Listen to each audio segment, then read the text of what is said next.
GeM TV நேயர்களுக்கு வணக்கம். நான் கசாலி. இன்றைக்கு உலக செய்திகள்ல பரபரப்பா பேசப்படுறது, அந்த உலகமே பரபரப்பா இருக்கு.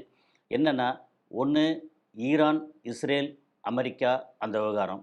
அப்புறம் Iran, Saudi Arabia, UAE, Qatar இவங்க என்ன மாரி இருக்காங்கன்ற ஒரு விவகாரம். அப்புறம் அமெரிக்கா, கிரீன்லாந்து. அப்புறம் அமெரிக்கா, கிரீன்லாந்து விவகாரத்தில ரஷ்யாவ துணைக்கு கூப்பிடுறது. அதுபோக சவுதி அரேபியா, யுஏஇ 2 பேருக்குமான ஒரு முரண், ஒரு உரசல். எதுல ஏமன்ல சம்மந்தப்பட்டு ஒரு பெரிய உரசல். அதுக்கப்புறம் அ சவுதி அரேபியா, துருக்கி அண்ட் பாகிஸ்தான் அவங்க ராணுவ ஒப்பந்தம் போட்டது.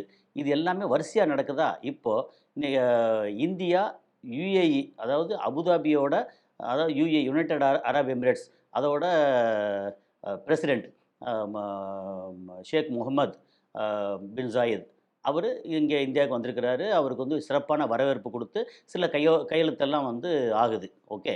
ஸோ இந்த மாரி உலகமே பூரா பரபரப்புல இருக்கு. இதில சைலன்ட்டா மிக பெரிய அளவிலான பரபரப்பு யார்ட்ட இருக்குன்னா, சைனாட்ட இருக்கு. இப்ப நம்ம பேச போறது வந்து, அ வழக்கம் போல இன்னைக்கு பேசுபொருளா இருக்கக்கூடிய, அதாவது எதிர்காலத்தில கூடிய சீக்கிரம் 3ஆம் உலகப் போர் வந்துருமோ! அப்படின்னு நம்ம பயப்படுறதுக்கு ஒரு ஆரம்ப புள்ளியா அல்லது மைய புள்ளியா இருக்கக்கூடியது ஈரான். ஈரான்ல இன்னைக்கு நிலைமை என்ன அப்படின்னு பார்த்தோம்னா, ஈரான்ல போராட்டம், கலவரம் இன்னும் இருக்கு. ஆனா, முன்ன விட நெறைய குறைஞ்சிருக்கு. காரணம், அவங்க இதுவரைக்கும் கிட்டத்தட்ட 40,000 பேர், அதாவது 26,000 பேர்ன்னு ஒரு சில ஊடகங்கள்ல வருது.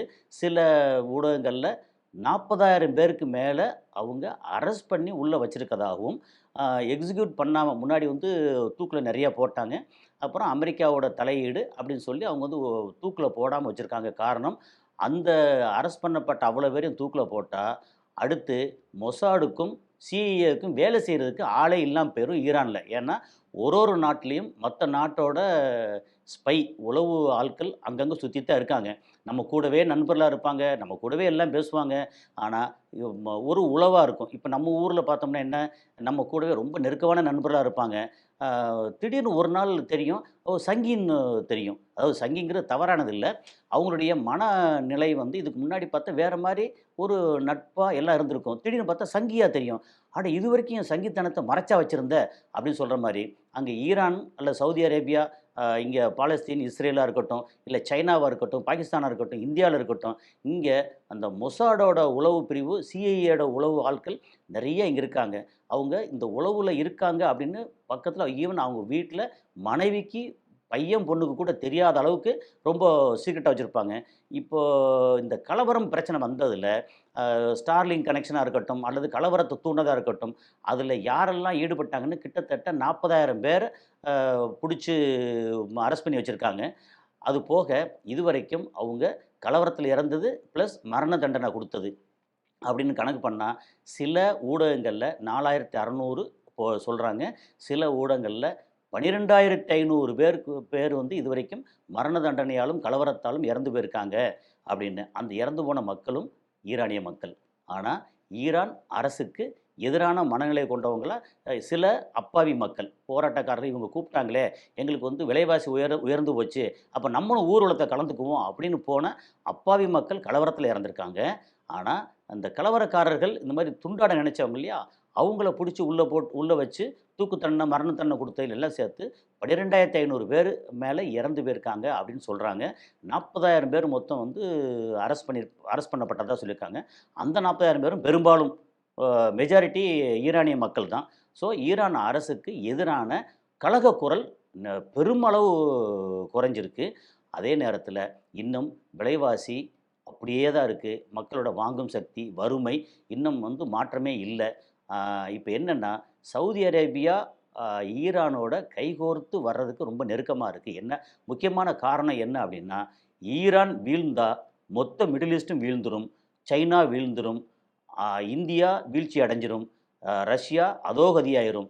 அதுக்கு எக்கச்சக்கமான டீட்டெயில்டா பேசினா ஒரு ஒரு 1 மணி நேரம் அதுக்கான டேட்டாவோட பேச முடியும். அந்த அளவுக்கு விவரங்கள் இருக்கு.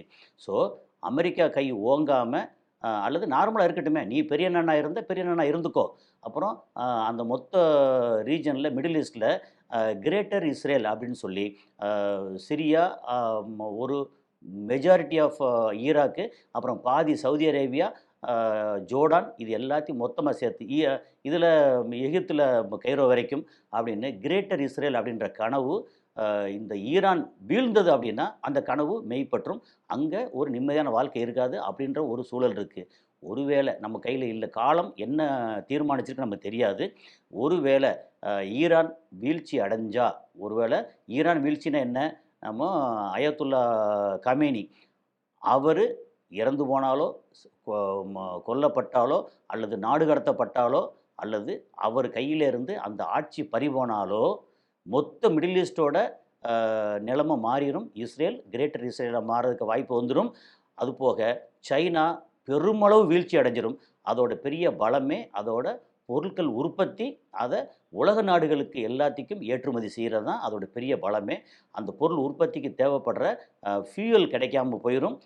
அதுக்கு கண்ட்ரோல் பண்ணுறது அமெரிக்காவாயிரும். அப்போது அமெரிக்காட்ட கையேந்து நின்று அவங்க வழக்கம் போல் பெட்ரோ டாலராக இருக்கட்டும், அவங்க சொல்கிறதான் விலை.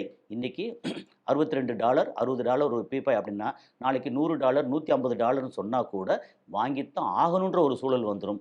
அப்படி ஒரு சூழல் வந்தால் இந்தியாவெல்லாம் இன்னும் காணாமல் போய் இன்னும் மோசமான நிலைமைக்கு போயிடும். சைனா ரொம்ப அடிபட்டு போயிடும். அப்படிங்கிறது இது முக்கியமான விஷயம். ஆனாலும் இன்றைக்கி ஆஸ் ஆஃப் டுடே நமக்கு இவ்வளோ விவரம் தெரியுது. சைனாவுக்கு தெரியாமல் இருக்குமா?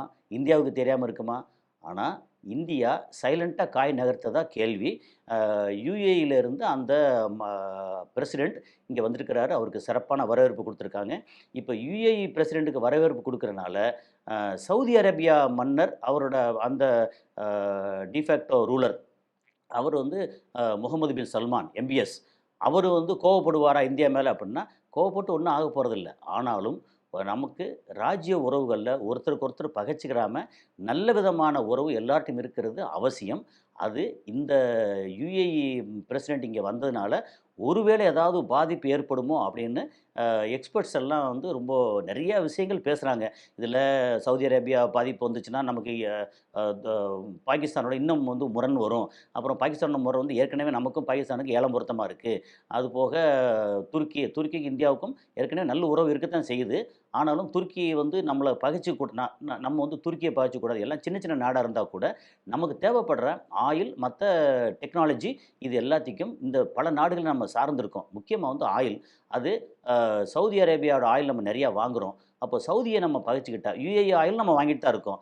அப்போ சவுதியை பகைச்சிக்கிட்டா நமக்கு வந்து நல்லது இல்லையா அப்படின்னு சிலர் சொல்கிறாங்க. அதெல்லாம் தாண்டி இந்தியா அது அடுத்து என்ன செய்ய போகுது, யாருக்காக செய்ய போகுது அப்படிங்கிறது மட்டும்தான் நமக்கான இப்போ ஒரு பெரிய கேள்வி. இது நம்ம இப்போ prime minister Modi and Mohamed bin Zayed, Abu Dhabi ruler, அவரை மீட் பண்ணி கையெழுத்தெல்லாம் போடுறது நம்ம இந்திய மக்களுக்காகவா அல்லது அதானி அம்பானிக்காகவா அப்படிங்கிறது ஒரு பெரிய கேள்விக்குறி.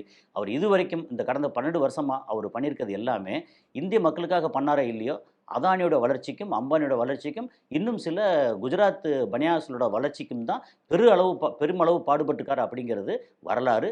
அது மறுக்க முடியாத உண்மை. இது வந்து பிடிக்காதவங்க, பிஜேபி சார்பாக உள்ளவங்களுக்கு இது வந்து ஒருவேளை ஒரு ஒரு மனசளவில் என்ன இப்படி சொல்கிறாங்கன்னு நினைக்கலாம். ஆனால் உண்மை எப்பவும் மறைவதில்லை. ஸோ இந்த மாதிரி சூழலில் ஈரான் அந்த ரூலர் கமேனி, அதாவது சுப்ரீம் லீடர், அவர் எந்த காரணத்தை கொண்டும் தன்னோட அதிகாரத்தை இழந்துவிடக்கூடாது அப்படிங்கிறது இந்த சைடில் இருக்கக்கூடிய, அதாவது அமெரிக்கா, இஸ்ரேலை தவிர மற்ற அத்தனை பேரோடையும் விருப்பமாக இருக்குது. இப்போது இங்கே நேட்டோவை கலைச்சு அப்புறம் யூரோப்பியன் யூனியனை பகைச்சிக்கிட்டு அவர் அமெரிக்கா பண்ணுற கூத்தில் யூரோப்பியன் யூனியனே வந்து அமெரிக்காவுக்கு எதிராக வந்துட்டாங்க. இப்போ ரஷ்யா வந்து அமெரிக்காவுக்கு இந்த இதில் கிரீன்லேண்டில் ஆதரவாக வர்ற மாதிரி ஒரு விஷயம் இருக்குது. காரணம் என்னென்னா, யூரோப் வந்து ஏற்கனவே பெரிய அளவுக்கு ரஷ்யாவுக்கு எதிராக காய் நகர்த்திருக்காங்க. அப்படிங்கிறனால இப்போ உலகமே வேறு மாதிரி இயங்கிட்டு இருக்கு. ஸோ இந்த மாதிரி ஒரு சூழலில் இன்றைக்கி ஆஸ் ஆஃப் டுடே, இன்றைக்கி 20/1/2026, இன்றைக்கி ஈரான் ஒரு 15 நாளைக்கு முன்னாடி இருந்ததை விட இப்போ ஒரு பெட்டரான சிச்சுவேஷனில் இருக்குது. அநேகமாக கூடிய விரைவில் சைனாலேருந்து எக்கச்சக்கமான பொருட்கள், சவுதி அரேபியாவிலேருந்து பொருட்கள், அப்புறம் இந்திய பொருட்கள் வந்து வேறு ரூட்டில் போய் ஈரான் மக்களுக்கு உணவுப் பொருளிலிருந்து தேவையான அத்தியாவசிய பொருள் அத்தனையும் கிடைக்கக்கூடிய வாய்ப்பு இருக்குது அப்படிங்கிறது தான் இன்றைக்கான தகவல். மற்றபடி வேறு வேறு நாடுகளுக்குள்ள சிச்சுவேஷன் எல்லாத்தையும் அடுத்தடுத்து நம்ம பேசுவோம். நன்றி.